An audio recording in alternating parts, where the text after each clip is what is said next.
right. I just want to say it's great to be back in the Midwest, and it's wonderful to be here at the AMWA. It's really delightful to see all the women physicians. Now, I've been asked to tell you before I start just a little bit about my career path, and I'd like to say I grew up in Ohio. I went to a small college in Ohio, then I went to Stanford for medical school, then I went back to the East Coast in Philadelphia, where I did my internship and residency at the University of Pennsylvania in anesthesiology.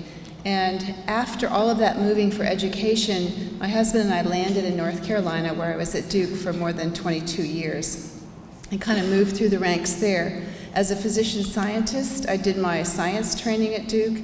I opened my own lab, and then the most wonderful thing I did before I left is that I had the privilege of being able to work in the Institute for Genome Sciences and Policy as the head of cardiovascular genetics. I was called to be a chair of anesthesiology in the University of Washington in Seattle in 2007, and then in 2012 I was asked to be dean at Iowa.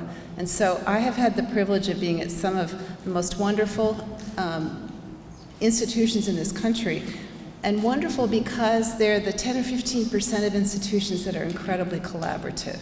Between Duke, UW, and Iowa, I've just been delighted that of the embrace people have for thinking out of the box and doing new things, and then being willing to think about interdisciplinary items and when you bump elbows to really work together. So today, I'm not going to be talking about MeSH,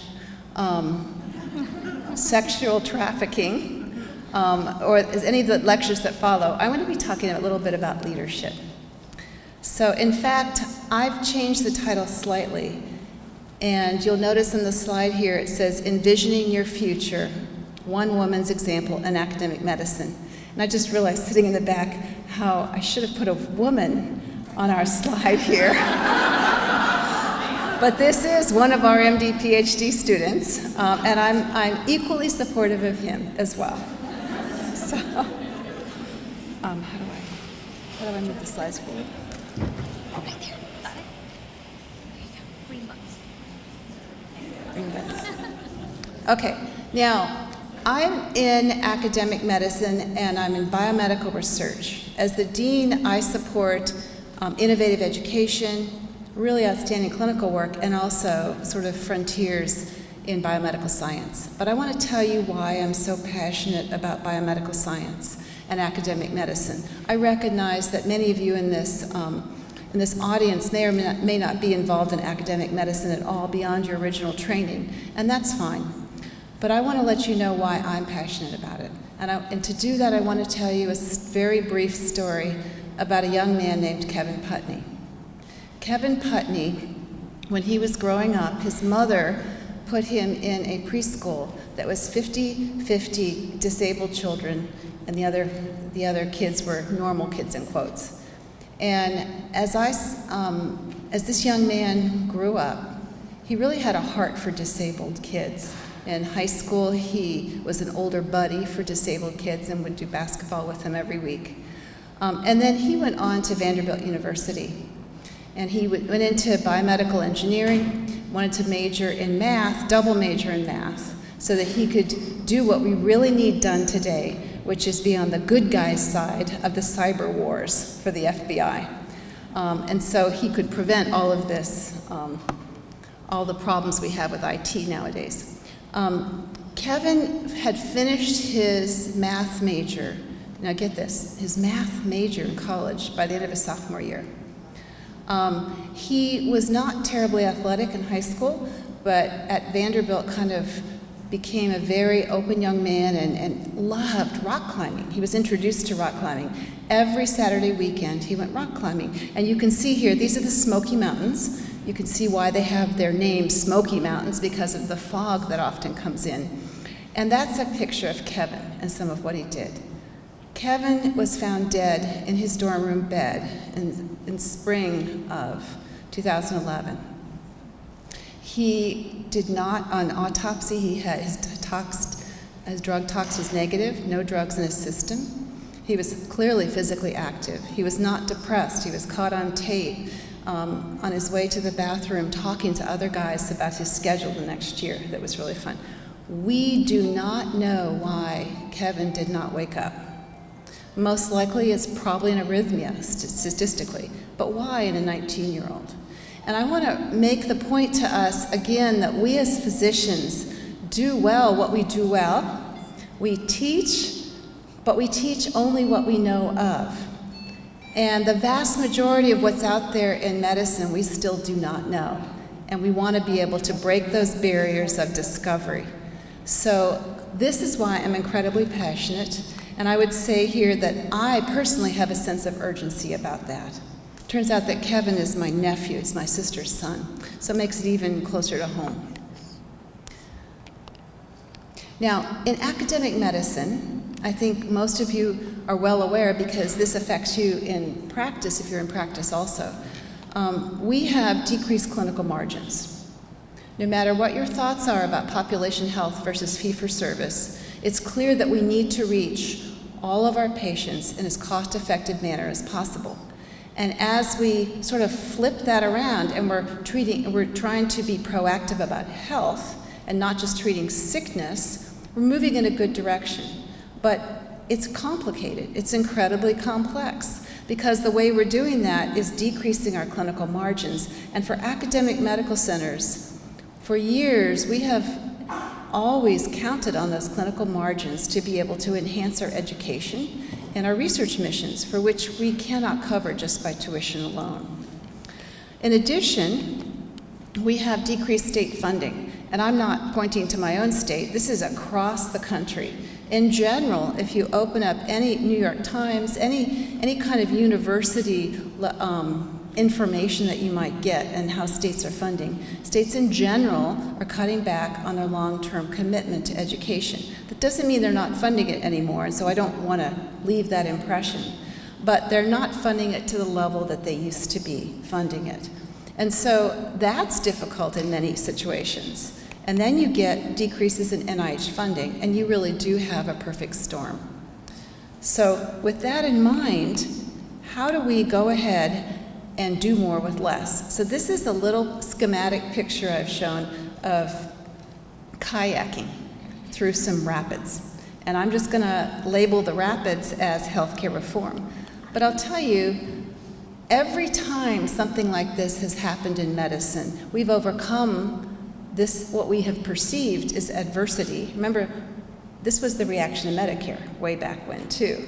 So we need to put all of our creative minds together to create opportunities. And there will be new opportunities that come out of this. We will be doing things in 5 years that we're not even thinking about doing them today because of women like you here in this room and men working together to try to find new solutions.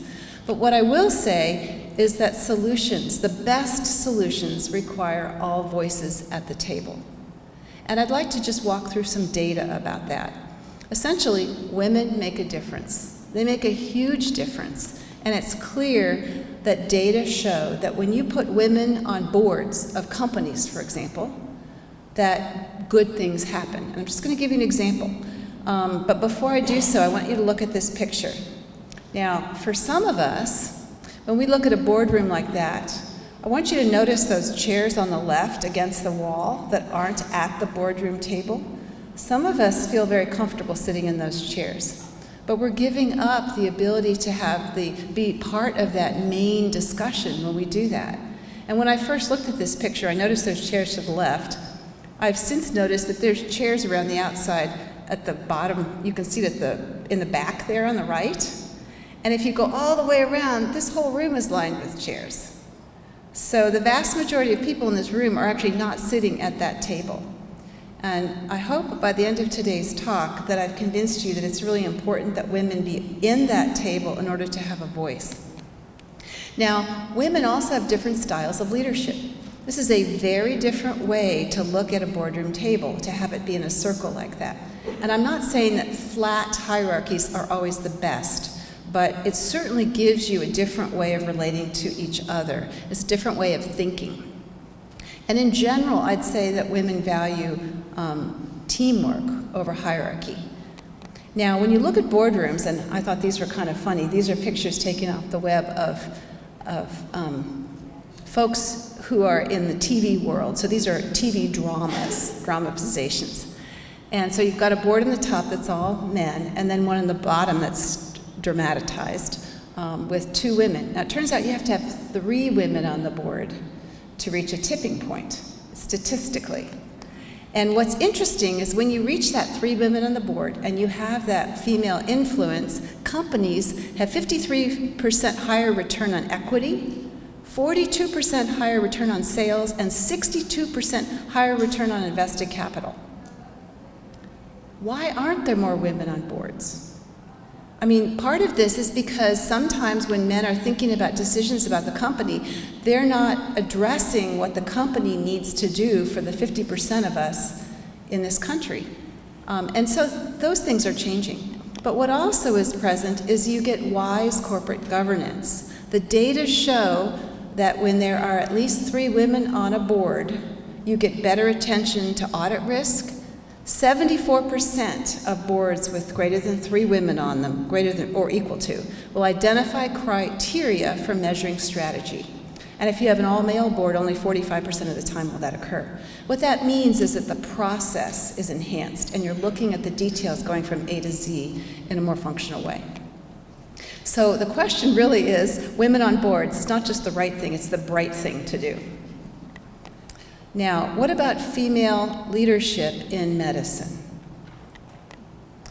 Well, if you take a step back from medicine and look at leadership across the country in all industries, you find that 37% of the management jobs and 60% of accounting or auditing jobs have women. So that women, essentially, if you net all that together, occupy half of the managerial and professional positions in the United States. 41% of employees who make financial decisions are women, so we've made progress. But only 1 in 4 presidents of universities are women still. Now, if you take that back a step and say, what about community colleges, it increases to 33%, but it's still certainly not 50%. If you look at the medicine pipeline, you can see that women, there is a drop-off. I actually think part of what this pipeline shows is quite encouraging. It shows that we have roughly 50% of the applicants to medical school are women, and I know some medical schools have more than 50% women, but many don't yet either. And the average dropped last year to 46% total in the incoming class. But in general, the applicant pool is 46% women, 47% matriculants, so they start, 46% in residency, so women are doing fine. They're going right through residency and becoming physicians. 38% will join of the faculty. We know that's a subset of the physicians graduating. And of those faculty, 38% are women, 21% today are full professors, and there are 16% who are deans. Now, if you look at this is a nice table that came out recently and reflects the 2013 to 2014 academic year. I've already gone through the initial numbers, but look at, there's 22% tenured women, 24% division chiefs, so now you're starting to get into managing at a small group level. 15% of department chairs are women, and 33% of senior, associate, and vice deans are women. Isn't that interesting? There's a higher percentage of women in academics that are in the dean's office than there are chairs. Now, those jobs in some cases are equally challenging, just in different ways, and you come to them from different paths. Chairs tend to come through a more academic path, whereas the dean's office is, I think, much more egalitarian in viewing leadership in general and all the missions of the college. And then 16% are women again. Now, if you look at deans, and I know medical colleges come in all kinds of stripes and varieties. Some are not affiliated directly with a major university. But if you're sitting on a university like me, we have 12 deans. The medicine dean's only 1 out of 12. So if you look at that, here you've got the gender of deans of colleges of medicine, colleges or schools of public health, dentistry, the College of Liberal Arts and Sciences, which is huge on most campuses. So overall, of the new deans, and these are deans appointed in FY14, And for those of you who don't live in the academic calendar, that's deans that are newly appointed between July 1st of 2013 to June 30th of 2014. 40% overall were women. That's very encouraging. However, if you look at medicine, 80% of the newly appointed deans in the last year were men. Now, I'm very fortunate. You can see here on the right, I've put stars where we have female deans at the University of Iowa. And when I came, we had 6 female deans and 6 male deans. And what was interesting to me is that the female deans were in medicine, law, business, some of the sort of most robust, most male fields. We almost lost that. But what I next want to go to is, so have we gotten past the fact of bias, okay? And this is an article that came out last week in Science, where they took average sort of faculty in STEM disciplines. So this wouldn't necessarily be just medical schools, but also across colleges. And when they were given, I want to show you how the study is done because this makes a big difference. But the punchline of the study is that women were picked 2 times more than men for tenure-track jobs in this recent study. And you can see here on the left which of the areas, overall it was 67% of the time women were picked, and then in psychology it went as high as 72%. Now some of you are scrunching your eyes saying, what? How can that be? Well, here's how the study was done. It was done with actual faculty members, 873 tenure track, or in most cases for these would be tenured faculty, picking. And they were half women, half men. What they were given is the following. They were given 3 hypothetical candidates, 1 extremely well-qualified woman, 1 extremely well-qualified man, and 1 less well-qualified man. They were given a dossier that was filled with a summary that showed a fake search committee's impressions, quotes from recommendation letters, and then a score from the candidate job talk and interview. And for most of you, if you've not gone through this, what typically happens is, no matter what field you're in, whether it's science or it could be you do educational outcomes research, typically you'd give what's called not just a seminar, but a chalk talk, or you're thinking about what are you going to do for the next 5 years or so, where do you think the field is going, and then the interview responses themselves. So the reality is, given this information, these committees picked women twice as often as men. So I just simply put a question here.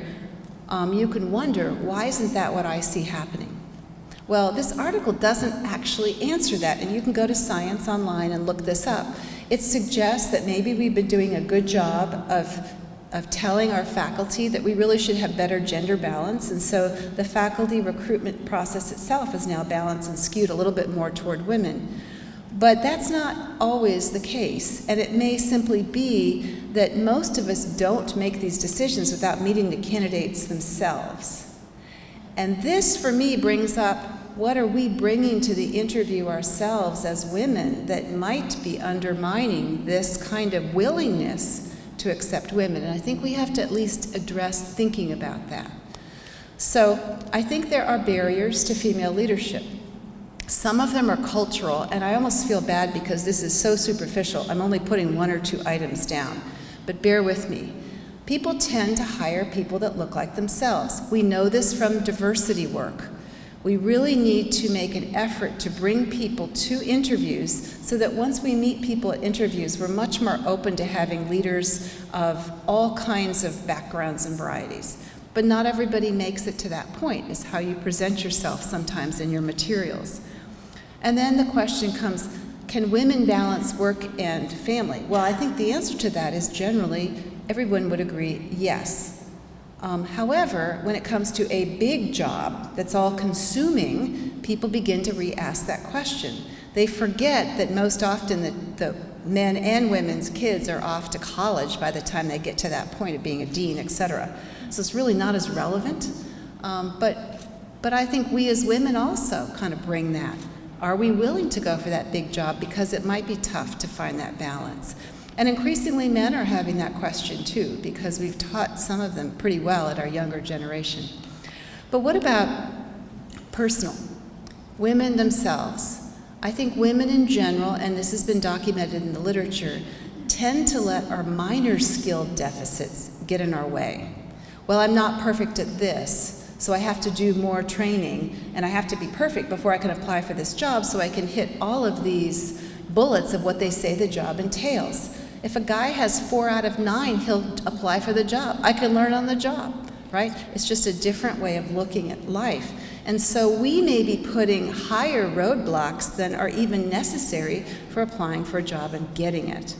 Sometimes women lack confidence. Sometimes women may choose not to train more. So to get to be that department chair, we can be the most fabulous graduate in our residency or fellowship program. And if we choose not to do that extra couple years of work for whatever reason, then we're kind of taking ourselves off that track. We aren't really, but it makes it harder to be a department chair without that background. So we have to be willing to look around and see what are the real job requirements down the road for where we want to go, not just what does it take to get over this day's and this year's finishing line sometimes.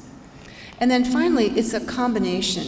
When I first became dean, I realized that the prior dean had lots of wonderful relationships with key strategic thinkers throughout our organization. And how did he keep those? A lot of them were men. He had a whiskey club and he played golf. I'm not going to have a whiskey club and I'm not going to play golf. So we as women need to think about what are we going to do that would be social events where we truly get to know people better so that we can work together better with them on a day-to-day basis.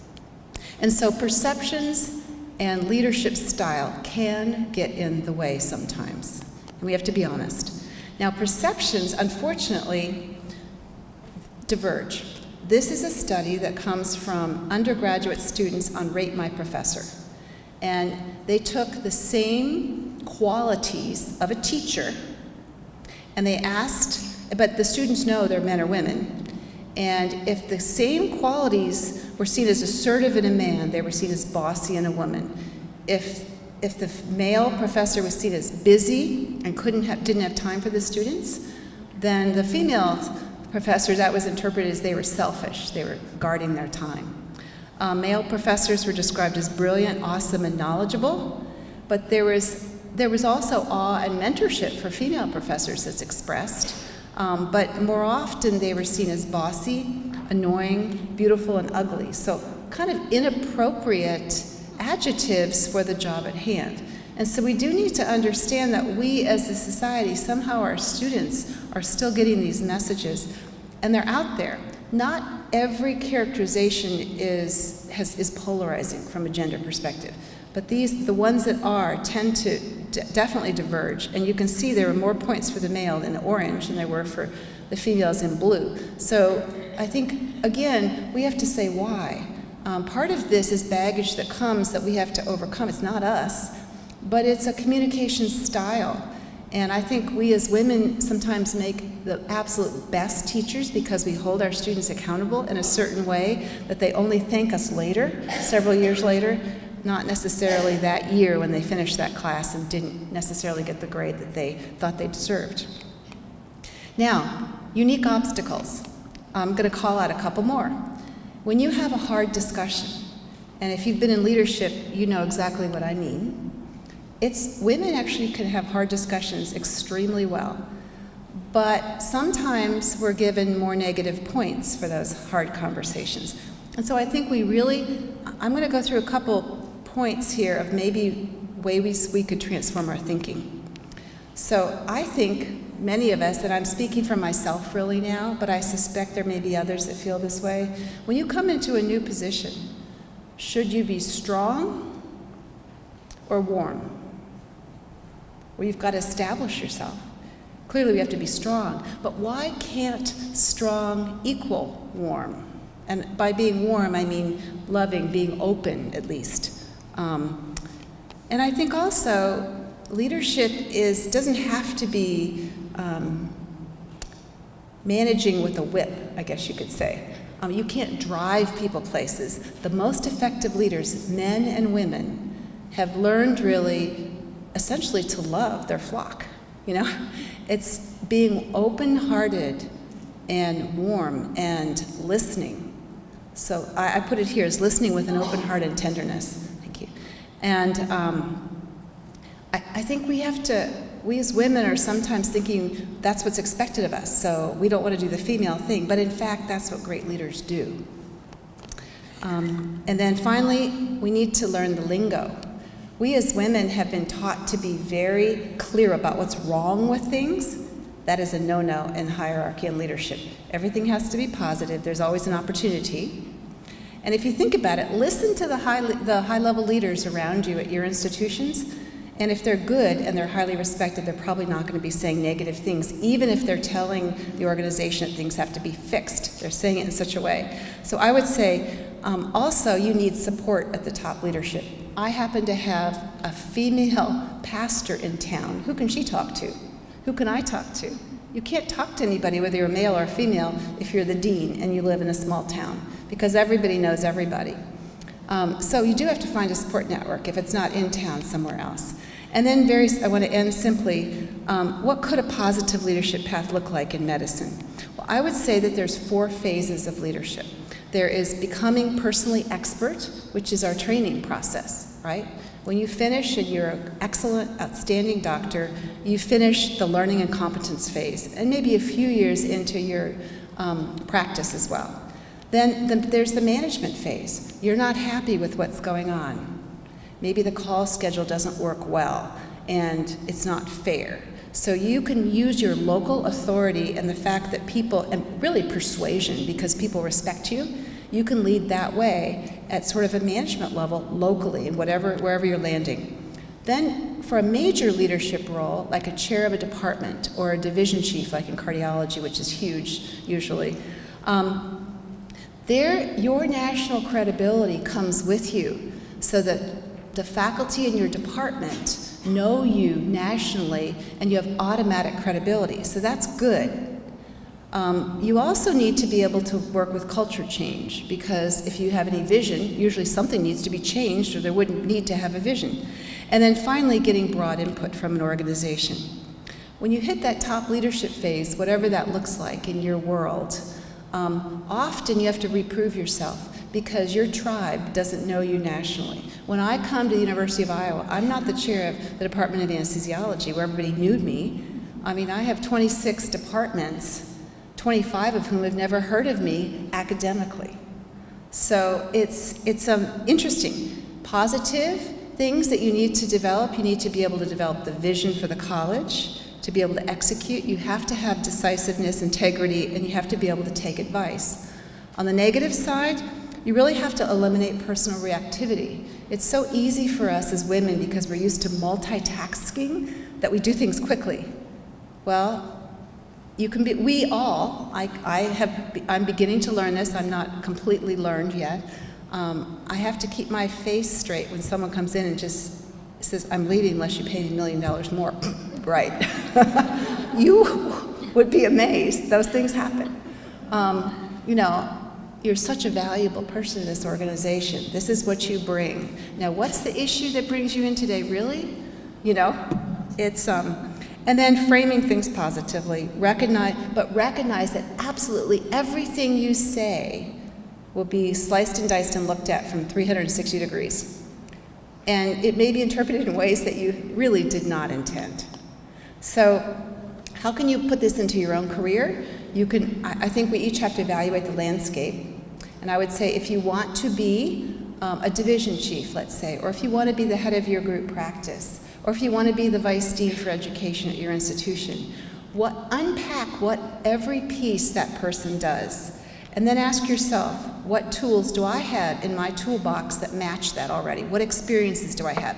And then what experiences don't I have? So sometimes you can get lucky, but you can do this very thoughtfully. I had no VA experience. I happened to land and do my clinical work at the VA when I was a chair, was for a multitude of reasons, but I look back and I say, wow, that was such wonderful, great experience for being a dean, because I know the VA inside and out. And then I think you have to be systematically seek experience for those tools that you need that you don't have. And sometimes that means taking a lateral job, going back and getting some sort of degree, maybe going back and taking a lower job like getting an ICU fellowship because you want to actually run the ICUs for the whole institution because you're double boarded in something else. So you have to be willing to do things like that. And then I was going to put in here how we created a research vision, but our time is short. So I think I'm just going to simply say that when we looked at our research programs, I sat down with 22 groups of 10 to 12 faculty and asked a series of questions. What are we great at? Where's the future in medicine? But I'm asking this of my faculty. And this was about a quarter of all of the faculty. And we were able to come together with 5 major programs. And now we fit things into those programs and put resources in those programs. And then we were able to have external reviewers that were actual national leaders. People were just amazed. You know, the woman that just had stepped down at the head of NINDS, Story Landis, was just one of 4 that came. And they really evaluated one of those research programs and helped us say, you've got strengths here, this is what you need to do in terms of hiring your leader. So you have to go through these cycles and you have to be able to inform and get people's input so you can move forward and reflect and then start all over again. So in summary, to make the best decisions possible, all voices are needed around the table, including women at the leadership table, every color and kind of chair. Because women make a difference. And you have to get going. Best way to fall behind is just to stand still. You've got to keep reinventing yourself.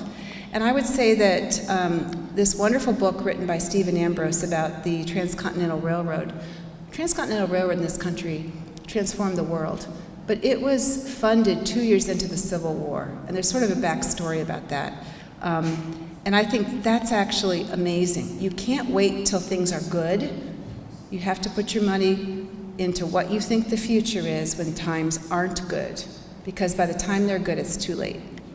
So remember, and this is so wonderful, Deb German gave the same quote, and I had this in here already. Excellence can be attained if you care more than others think wise, risk more than others think safe, dream more than others think practical, and expect more than others think possible. Thank you very much.